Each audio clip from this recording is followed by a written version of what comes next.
Muy buenas noches y bienvenidos a Signo Pesos, la economía al alcance de su pantalla. Estos son los temas claves de hoy. El peso colombiano se revalúa. Durante lo corrido de este año, la moneda local se ha fortalecido casi 10% frente al dólar.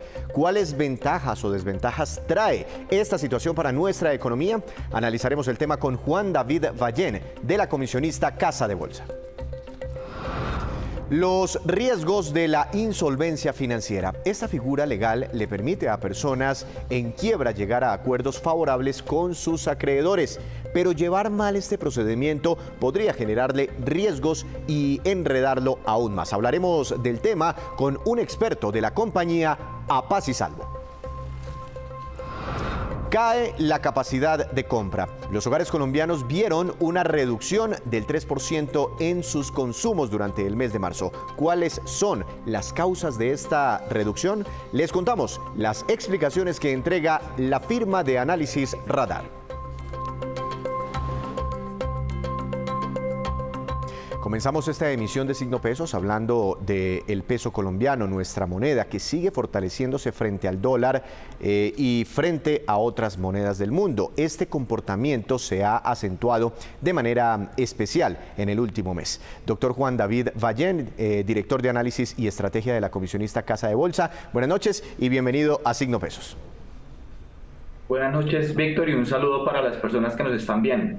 Bueno, nosotros en Colombia hablamos de devaluación y de revaluación porque es como lo entiende la gente y nos hemos expresado así recientemente, pero creo que por el régimen monetario que tenemos deberíamos hablar de depreciación y de apreciación. Pero mi pregunta es, doctor Vallén, ¿es nuestra moneda la que se está fortaleciendo o es el dólar el que se está debilitando?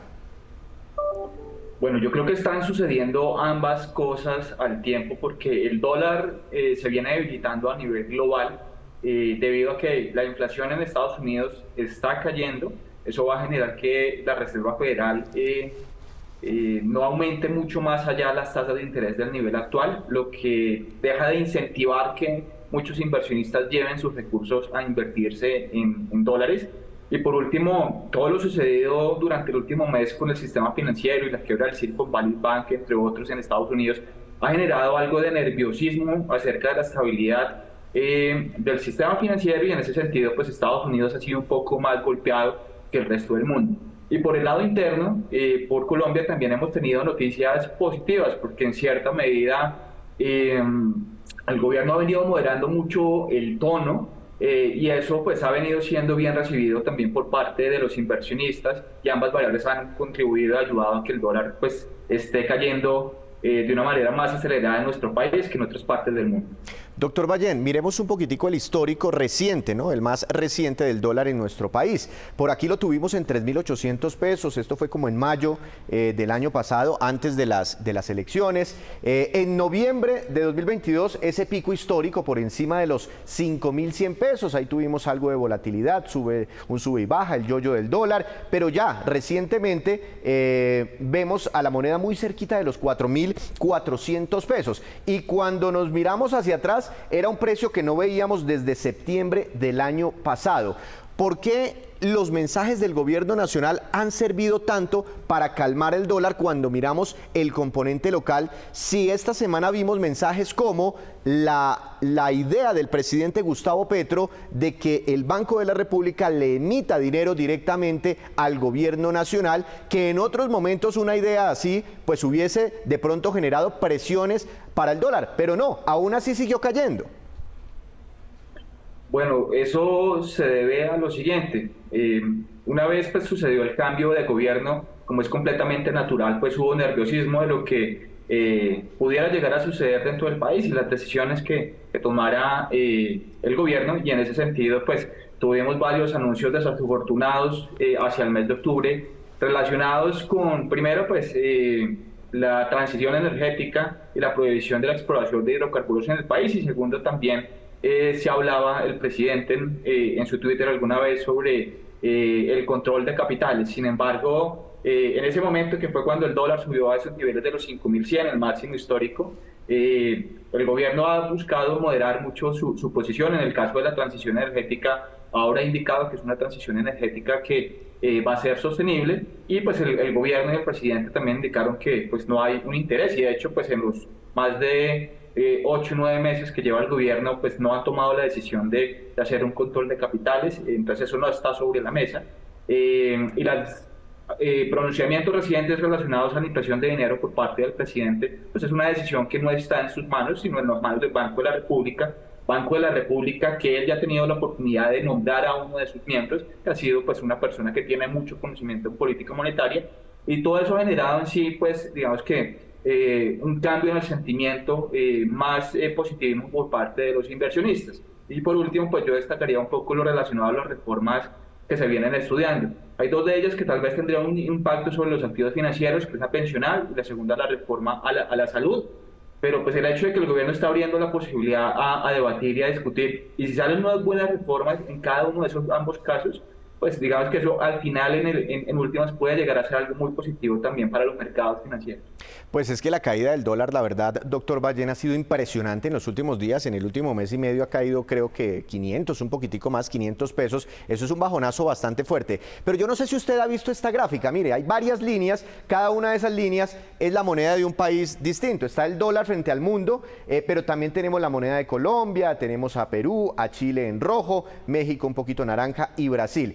Y nos venimos para este lado y es como si todas las monedas, esta gráfica lo que indica es eso, arrancaran en el mismo precio en diciembre del 2021 y empezaron a moverse, y vemos cómo empezaron a echar hacia arriba muchas de esas monedas, el peso colombiano o digamos el dólar en Colombia mucho más que en otras monedas, pero vemos también cómo empiezan a converger, a caer y casi que a encontrarse muchas de ellas en el mismo punto casi del origen, inclusive un poquitico por debajo, pero nuestra moneda o el dólar en Colombia sigue por encima de todas ellas. ¿Qué pasa? ¿Qué está pasando aquí? ¿Por qué estamos como desalineados frente a la región? Ya nos estamos acoplando frente al mundo, pero ¿qué es lo que sigue sucediendo? Yo creo que lo que explica esa diferencial sigue siendo que debemos seguir en la tarea y en el camino de continuar consolidando y fortaleciendo la confianza para pues, traer inversión hacia el país. Digamos que los choques que se dieron el año pasado, en el segundo semestre, hacia el mes de octubre, pues generaron mucho nerviosismo, y yo creo que de aquí en adelante, pues como sean las reformas, la pensionaria, la salud, dependiendo de finalmente cómo sean aprobadas, puede eso reafirmar y dar algo de confianza también a los inversionistas, si son reformas que no tienen un impacto fiscalmente hablando muy grande, un impacto en el mercado de capitales que tampoco sea muy grande. Eso puede ser algo positivo que genere y contribuya a que ese spread de riesgo, esos dólares por demás que está el dólar en nuestro país respecto al resto de la región, se siga reduciendo. Entonces, hay la posibilidad, si hacemos la tarea bien, de que el dólar pues continúe con esta tendencia positiva. Hoy por hoy, pues realmente en condiciones normales, si no hubiera sucedido todo lo del año pasado, pues el dólar fácilmente, seguramente estaría en niveles de 4.000, 3.900, quién sabe, en 3.800 pesos. La línea negra era la del dólar en Colombia. Pero entonces, según lo que usted me dice, el ministro de Hacienda tiene razón. En las últimas horas, doctor Ballén, él escribió en su cuenta de Twitter lo siguiente: la fuerte disminución de la tasa de cambio y de las tasas de interés de los bonos TES, que es otra noticia muy importante, también están cayendo los intereses de la deuda colombiana, reflejan la creciente confianza en la política macroeconómica del gobierno del presidente Petro. ¿Tiene algo de razón el ministro? Sí lo es, y para ser más exactos, yo diría, primero, pues hay un factor global, un factor externo que está haciendo que el dólar caiga a nivel global. Y no se puede negar también que hay un factor interno que pues es una recuperación en la confianza. El año pasado, en el segundo semestre, una vez inició el nuevo gobierno, hubo algo de deterioro en la confianza que no que el dólar se subiera. Pero digamos que el gobierno ha venido corrigiendo el camino y la dirección, y eso es lo que está ayudando precisamente, es que la confianza se vaya recuperando poco a poco, y eso se ve en todos los activos financieros. En el caso del dólar, pues es un dólar cayendo. En el caso de los títulos TES, la deuda pública, unas tasas también que comienzan a descender, y en el caso de las acciones, unas acciones que comienzan a dar algo de alivio y repunte. Doctor Ballén, aquí vemos también otro ranking que de pronto puede generar algo de esperanza y optimismo, y es que el peso colombiano se ha fortalecido cerca de un 10%, 9,5, 9,4% en este año. Y estamos dentro de las monedas de mejor comportamiento a nivel mundial, según nos muestra este ranking. Pero lo que pasa es que las monedas de arriba yo ni las conozco, ni siquiera las sé pronunciar, yo no sé ni de dónde serán. Pero dentro de las que están las más conocidas, pues nosotros estamos encima. Es decir, falta acoplarnos, pero el movimiento ha sido muy fuerte. Así es, y entre las monedas que más se han fortalecido han sido muchas de la región. Ahí están el peso mexicano, también está el peso chileno lo veo. Real brasilero. Real brasilero. Pero están por debajo de Colombia. Es decir, en este año hemos tenido un mejor desempeño que ellos. Así es, y eso pues se explica también por lo siguiente, y es que el dólar en Colombia, el peso colombiano, tiene unos factores estructurales que hacen que de por sí sea muy volátil. Entonces, por ejemplo, el año pasado generaban esos factores que el dólar fuera las monedas más débiles del mundo, de las que más se evaluaran, y este año vemos que estamos liderando el ranking de todo lo contrario, de las que más se están fortaleciendo. ¿Y cuáles son esas variables? Una es que dependemos del petróleo, y el petróleo es uno de los commodities más volátiles del mundo, entonces eso se ve reflejado también en nuestra divisa. Y segundo, el hecho de que nuestro mercado también es muy pequeño, hay muy pocos agentes que lo negocian, y pues eso sumado hace que aquí la volatilidad, cuando el dólar sube, pues lo haga con una alta magnitud, y cuando cae también pues lo devuelva de una manera muy rápida. Una última pregunta, doctor Ballén. Seguramente esto tiene muchos impactos positivos. De pronto hay personas que no les sirve tanto que esté cayendo el dólar, pero en términos generales ustedes nos han explicado que la devaluación o la depreciación, pues en términos generales perjudica mucho a la economía como tal, sobre todo a la inflación. Y muchos decían que por el dólar estar todavía muy caro, en Colombia la inflación no ha llegado a un techo, como sí está ocurriendo en otros países o viene ocurriendo desde hace unos días. Dentro de todos los impactos positivos y negativos, ¿cree usted, hablando particularmente de la inflación, que esa caída que está teniendo el dólar, ese fortalecimiento de nuestro peso colombiano, ayudará a que por fin logremos un techo en Colombia de la inflación? Yo creo que hay muy pocos ganadores cuando el dólar sube, y de hecho su caída va a generar un beneficio para muchos de nosotros. Y sin duda alguna eso va a tener un efecto positivo en la inflación. Ya hay muchos indicadores que sugieren que la inflación se va a moderar. Los commodities, el petróleo, los alimentos vienen cayendo a nivel global. Aquí no estaban cayendo tan rápidamente, es porque el dólar estaba muy alto, pero si el dólar comienza a caer como lo viene haciendo, pues va a ayudar a que todos los bienes importados comiencen a reflejar esa caída en precios que se ven en los mercados internacionales. Entonces es un factor bien positivo que yo creo que va a jugar a favor de que la inflación para el cierre de este año vaya a estar mucho más abajo del nivel actual. Doctor Ballén, muchas gracias por la explicación. Ojalá saquemos un tiempito más adelante para hablar de la otra gran noticia, que es la caída en las tasas de interés de la deuda colombiana. Una feliz noche, muchas gracias. Hasta luego. Con esta imagen, la fuerte recuperación de nuestro peso colombiano, pues hacemos una breve pausa y cuando regresemos les contaremos que hay preocupaciones en muchas empresas por el impacto que tendrá la caída del puente alambrado entre Quindío y el Valle del Cauca. Ya les contamos.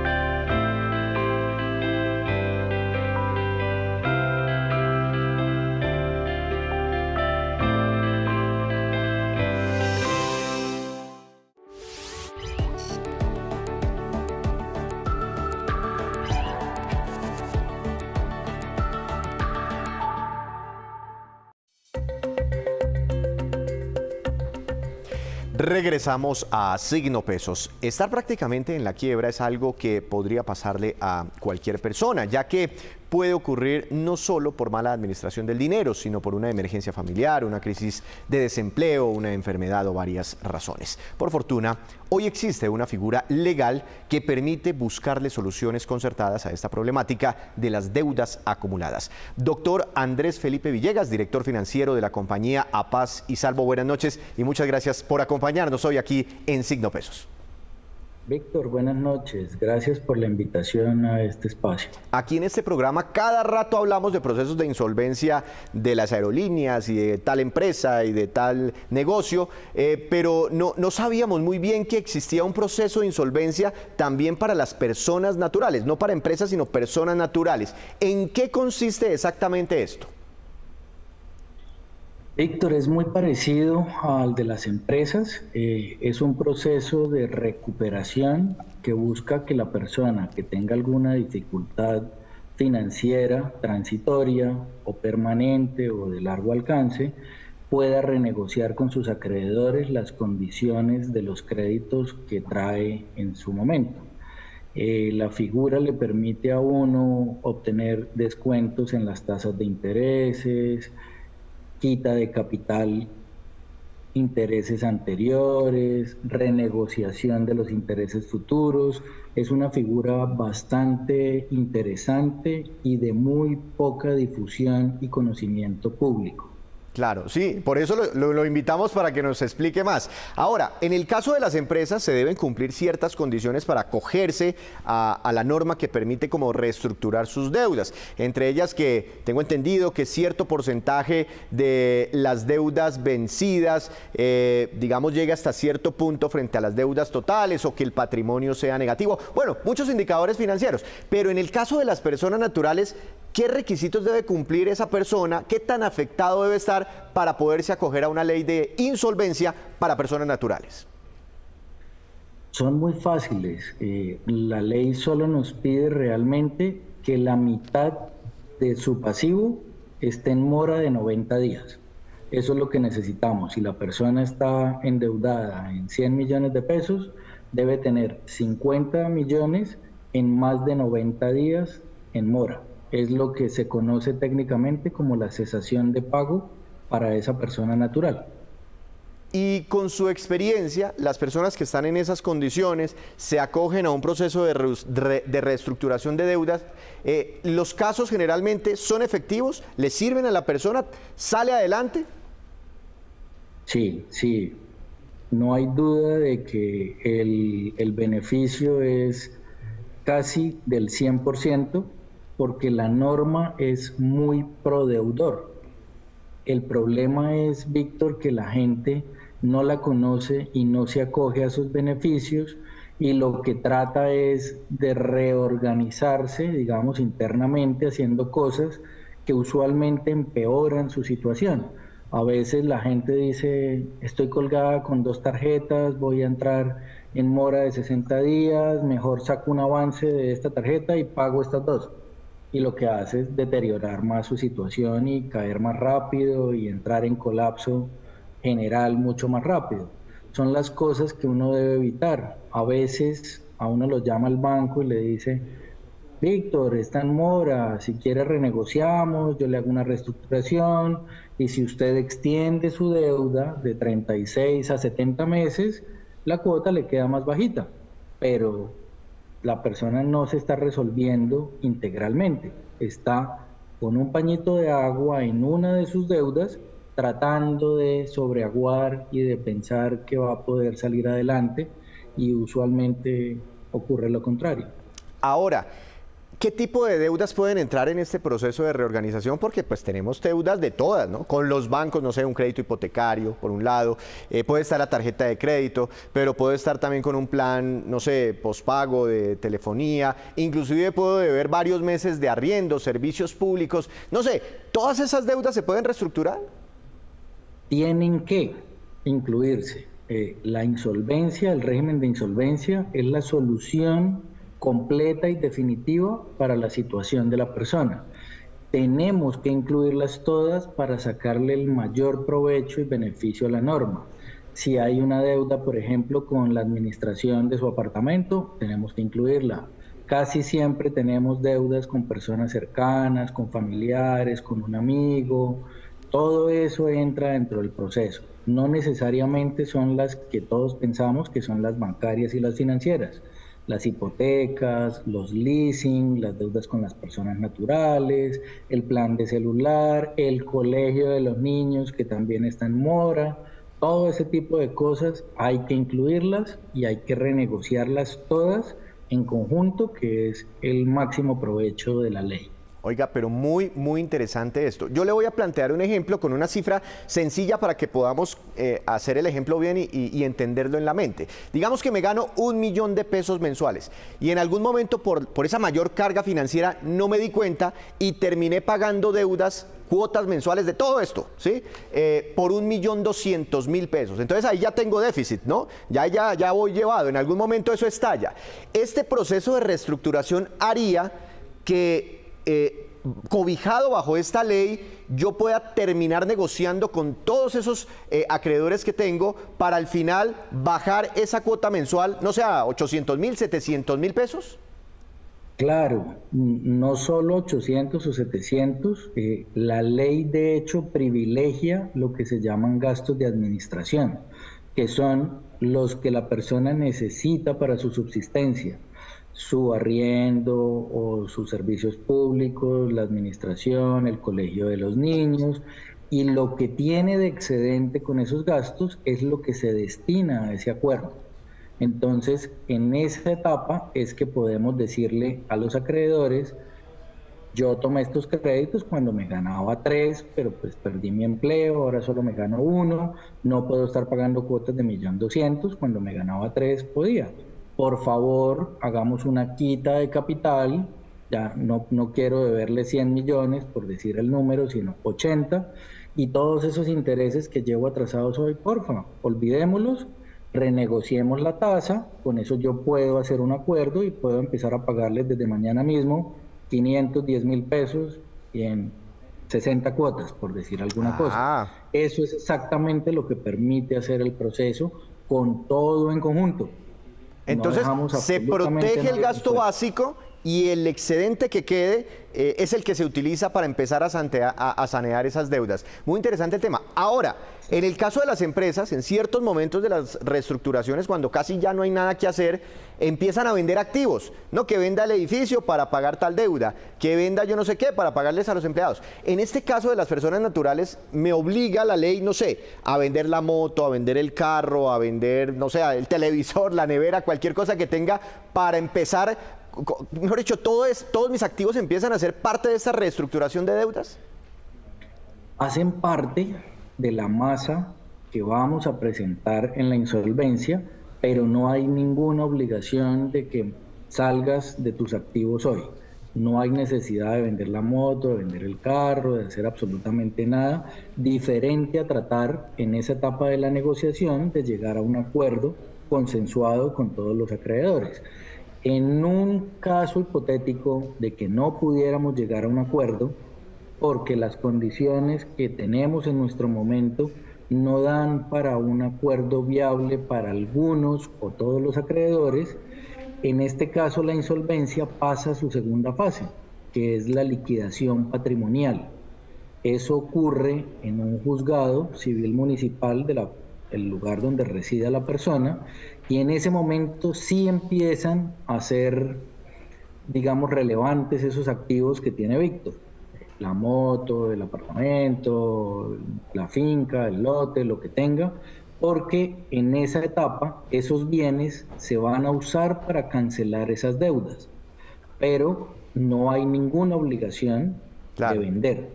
Bueno. Lo que ocurre usualmente es que si Víctor no paga, a Víctor le hacen un proceso de ejecución, le rematan, por ejemplo, su apartamento, lo sacan y el apartamento entra a ese acreedor.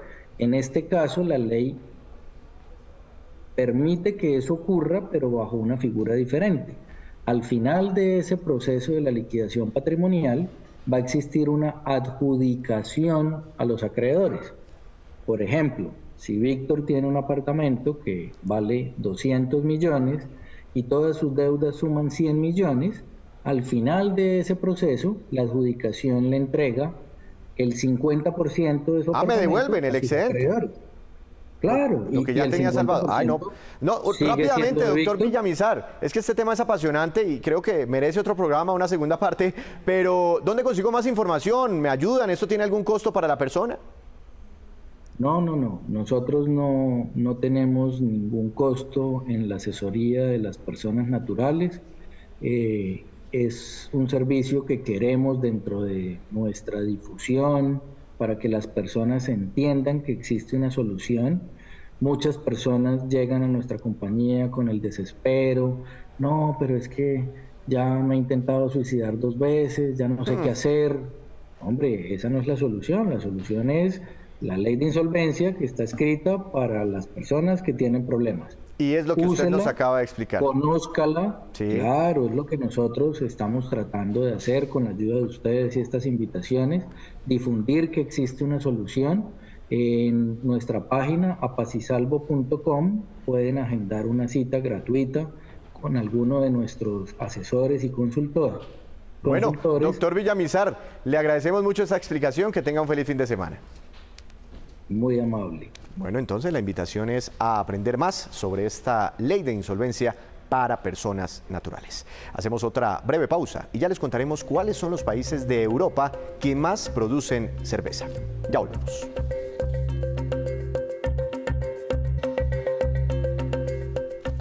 Regresamos a Signo Pesos con esta que es la cifra económica del día. Es negativa, 3 puntos porcentuales negativos o una caída del 3%. Y esto corresponde a la disminución en el consumo de los hogares colombianos durante marzo de este año comparado con el mismo mes de 2022. En el tercer mes, según la compañía Radar, ese gasto de las familias totalizó 78,5 billones de pesos. El presidente de Radar, Camilo Herrera, nos cuenta las explicaciones de esta contracción. En marzo de 2023, el gasto de los hogares continúa contrayéndose. Ya son 5 meses consecutivos de contracción del gasto, donde para este marzo de 2023 el gasto de los hogares se contrae un 3% frente a marzo de 2022. Obviamente esta cifra se refiere a cantidad de bienes y productos, cosas que compran los hogares, descontando el efecto de inflación antes de tener el número. Esta caída es muy importante por varias razones. Uno, la esperábamos. Segundo, era necesaria porque en el año 21 y en el año 22 los hogares gastaron demasiado y tenía que ajustarse ese gasto. 3, la inflación obviamente le ha quitado capacidad de compra a la gente y esto se suma a que, de una u otra manera, el mayor pago de servicio de deuda también ha limitado la capacidad de compra de los hogares. Lo que no esperábamos es que todas las categorías de gasto cayeran de manera anual frente a marzo del año pasado. Esto solo había ocurrido en los últimos años, en 2016, cuando llegamos a la inflación del 9% por el fenómeno del Niño, los paros camioneros y las movilizaciones agrícolas que afectaron el gasto de los hogares. Este es un dato que tenemos que analizar y revisar con mucho cuidado porque evidente marzo de 2023 será un año histórico en el gasto de los hogares en Colombia. En más información, la caída del puente El Alambrado causa profundas preocupaciones en el sector económico debido a que este corredor vial es fundamental para que miles de toneladas de mercancías sean transportadas entre el centro y el suroccidente del país. Los expertos consideran que la caída del puente debe verse como una falla de todo el sistema porque hace parte de la red de carreteras del país y constituye un impasse en una vía fundamental que afecta al transporte de mercancías y el comercio nacional. Esperamos básicamente 2 tipos de impacto. Impacto en costos de transporte con influencia directa en el precio de productos y particularmente de commodities cuando hablamos ya de volúmenes importantes en empresas de producción, y también en términos de tiempo y de accesibilidad a ciertos bienes y servicios. Según la Federación Colombiana de Transportadores de Carga por Carretera, la dimensión es la siguiente. Tomando el 100% de la carga del país, por este corredor se moviliza el 21%, siendo el de mayor concentración de carga a nivel nacional, porque es el que hace la conexión Cundinamarca-Buenaventura. Moviliza aproximadamente 1.600 vehículos de carga por día y 30.000 toneladas de mercancía de importación y exportación, de vital importancia para la economía nacional. Hoy en día, la conexión hacia el sur del país está totalmente interrumpida. Uno puede decir en este momento, que no hay conexión 24 horas desde el centro del país hacia el sur del país. Tesis respaldada por el alcalde del municipio de Caicedonia. Mire entonces aquí el colapso que va a haber aquí en los productos que entran al interior del país, vía Puerto Buenaventura y lo mismo viceversa.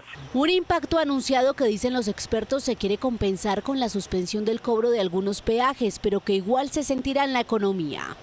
En ese sentido, esperamos también un impacto social y vemos qué tan sensible puede llegar a ser un sistema de carreteras en multinivel, desde industrias pasando por grandes productores e inclusive familias y su economía en cuanto a la accesibilidad a ciertos productos.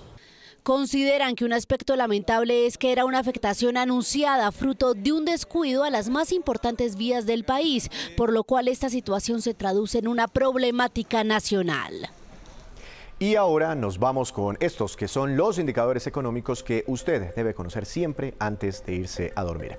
Tasa representativa del mercado, dólar para el fin de semana, 4.425 pesos con 27 centavos. Subió muy poquito, 1 peso con 25 centavos. De todas formas, es uno de los precios más bajos desde septiembre del año pasado. Petróleo Brent, de referencia para Colombia, subió 0,63%. Se ubicó por encima de los $86 por barril.